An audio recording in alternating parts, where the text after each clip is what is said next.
انما الخمر والمیسر والانصاب والازلام رجس من عمل الشیطان، اے ایمان والو شراب، جوا، پانسے، یہ سب ناپاک اور پلید عمل ہیں. انشورنس بھی جوا ہے.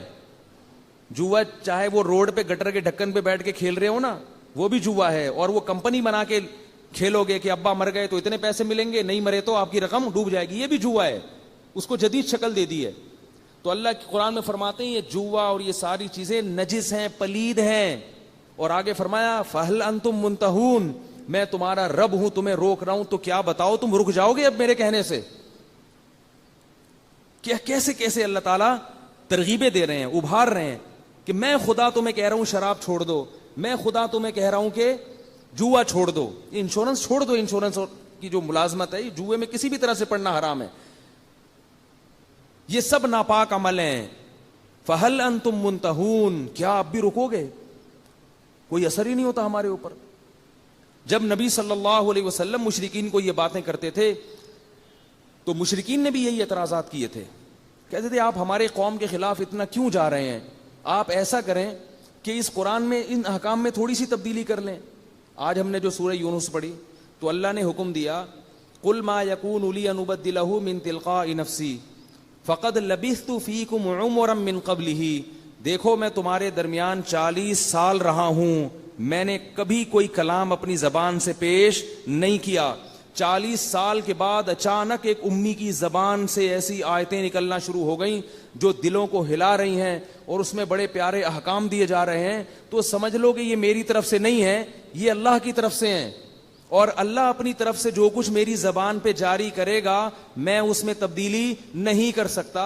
اور یہ بھی بتایا اللہ نے کہ نبی کو کہ ان کو کہہ دو انی اخاف ان عصیت ربی عذاب یوم عظیم، مجھے تو خود ڈر ہے کہ اللہ جو احکام مجھے دے رہا ہے اگر اس میں مجھ سے نافرمانی ہوئی تو مجھے بھی بہت بڑے دن کے عذاب کا خطرہ ہے، میں بھی پکڑ میں آ جاؤں گا. سب کے لیے قانون بنا دیا اللہ نے، سب کے لیے. تو بھائی یا تو ایک طرف یہ دلائل ہیں، ان کو دیکھو، اور اگر اکثریت کو دیکھنا ہے تو پھر اللہ نے دھمکی دی ہے لَأَمْلَأَنَّ جَهَنَّمَ مِنَ الْجِنَّةِ وَالنَّاسِ أَجْمَعِينَ. فرمایا یہ نہ سمجھو کہ جہنم میری چھوٹی ہے، میں نے قسم اٹھائی ہوئی ہے کہ میں جہنم کو جنات اور انسانوں سے بھر دوں گا. زبردستی نہیں اللہ کسی کو جہنم میں، ہم تو قسم اٹھاتے نا زبردستی. یہ تاکید کے لیے بتایا جا رہا ہے کہ ایسا ہوگا. اس خوش فہمی میں مبتلا نہ رہنا کہ جنت میں زیادہ لوگ جائیں گے اور جہنم میں کم. نا نا نا نا نا، جہنم میں زیادہ لوگ جائیں گے، بھر دوں گا میں. اس لیے کبھی اس خوش فہمی میں نہ رہنا. یہاں تک فرمایا یوم نقول لجہنم هل امتلأت وتقول هل من مزید. اس دن کو یاد کرو جب ہم جہنم سے کہیں گے کہ اے جہنم کیا تو بھر گئی ہے، اور جہنم کہے گی اے اللہ بتا اور بھی کوئی ہے تو ڈال دے میرے پیٹ میں، اور بھی ہے تو ڈال دے میرے پیٹ میں. وجہ اس کی یہ ہے کہ اللہ نے اپنے بندوں پر حجت کو تام کر دیا ہے. لا اکراہ فی الدین قد تبین الرشد من الغی. فرمایا دین میں زبردستی نہیں ہے، آپ غیر مسلم کو زبردستی مسلمان نہیں کر سکتے. آپ کسی ہندو کو سمجھا تو سکتے ہو کہ اس پتھر کے سامنے سر مت جھکاؤ، گن پوائنٹ پہ اس کو وہاں سے ہٹا نہیں سکتے، اسلام نے اجازت نہیں دی. لیکن آگے اللہ نے دھمکی دے دی ہے. اللہ نے فرمایا کہ میں جو کہہ رہا ہوں نا کہ زبردستی دین پہ نہیں لا سکتے، اس لیے نہیں کہ تمہیں کنفیوژن ہے کہ پتہ نہیں ہمارا دین صحیح بھی ہے یا نہیں ہے. نا نا نا نا نا، فرمایا اس لیے نہیں لا سکتے قد تبین الرشد من الغی.